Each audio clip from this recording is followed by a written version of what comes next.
میں خواجہ قطب الدین بختیار کاکی کا واقعہ جو کتابوں میں ملتا ہے میں آپ کے سامنے پیش کروں کہ ان کی والدہ اور ان کے والد نے یہ سوچ لیا کہ ہم اپنی اولاد کی بہترین تربیت کریں گے. تو ماں نے کہا کہ تم دیکھنا میں اپنے بچے کا یقین ایسے بناؤں گی خدا پر. تو شوہر نے پوچھا کیسے بناؤ گی؟ تم دیکھتے رہنا چند دنوں کے بعد میں جو ہے اس کو آپ کے سامنے پیش کروں گی.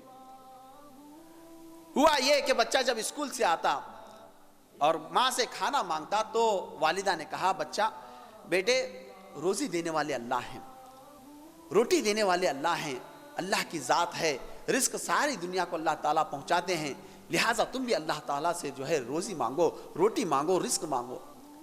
تو بچے نے پوچھا ماں سے اس کا طریقہ کیا ہے؟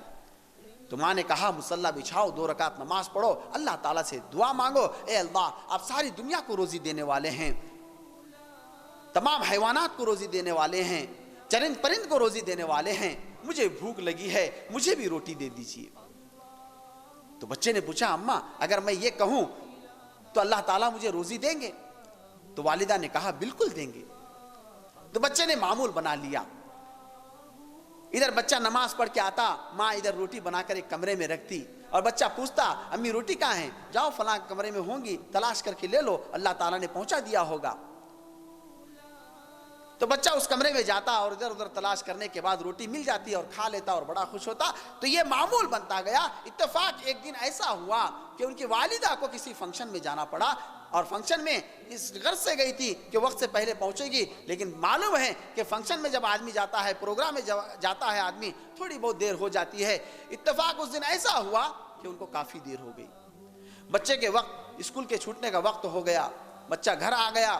والدہ کو بڑی فکر ہوئی اب کیا ہوگا, فوراً برقع اوڑھ لیا اور فوراً جو ہے اپنے گھر کی طرف چلتے نکل گئی کہ بھئی اور راستے میں رو بھی رہی ہے, اللہ تعالیٰ سے دعائیں بھی کر رہی ہے اور اللہ تعالیٰ سے مدد بھی چاہ رہی ہے. اے پروردگار میں نے آپ کی ذات پر یقین بٹھانے کے لیے یہ کوشش کی ہے اور اگر آج اسے اگر روٹی نہ ملی تو اس کا یقین ٹوٹ جائے گا, میری مدد فرما. یہ دعائیں کرتے کرتے کرتے گھر سے نکلی. جب گھر وہاں پروگرام سے نکلی, جب گھر پہنچی تو دیکھا بچہ میٹھی نیند سو رہا ہے.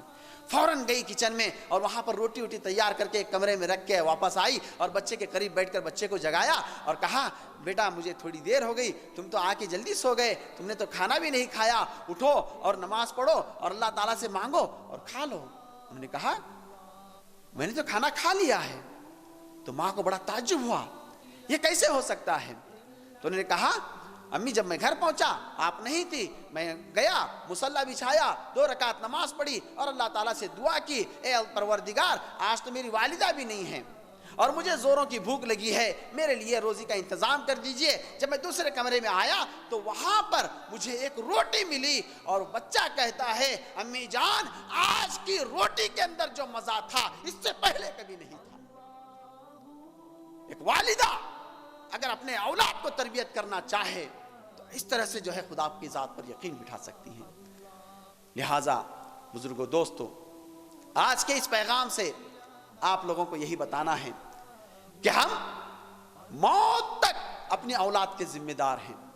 شادی سے پہلے جن کی ابھی تک شادی نہیں ہوئی وہ بھی اس بات کا خیال رکھیں کہ ہم جس لڑکی سے نکاح کر رہے ہیں کیا اس لڑکی کے اندر وہاں پر آپ مال دولت اور حسب نسب دیکھنے سے زیادہ سب سے پہلے آپ اس کی دینداری دیکھیے, تاکہ گھر میں آنے کے بعد کیا وہ آپ کی اولاد کو نیک بنا سکتی ہے, ان کی صحیح تربیت کا انتظام کر سکتی ہے. نہ آپ بری ہیں نہ آپ کی گھر والی بری رہے گی. لہٰذا آج کل کے ماحول کے اعتبار سے ہم لوگوں کو بچوں کی تربیت جو کرنا ہے وہ 7 سال تک ایک الگ انداز میں کرنا ہے, 7 سال سے 14 سال تک ایک الگ انداز میں کرنا ہے, 14 سال کے بعد پھر بچوں کی تربیت الگ انداز میں کرنا ہے.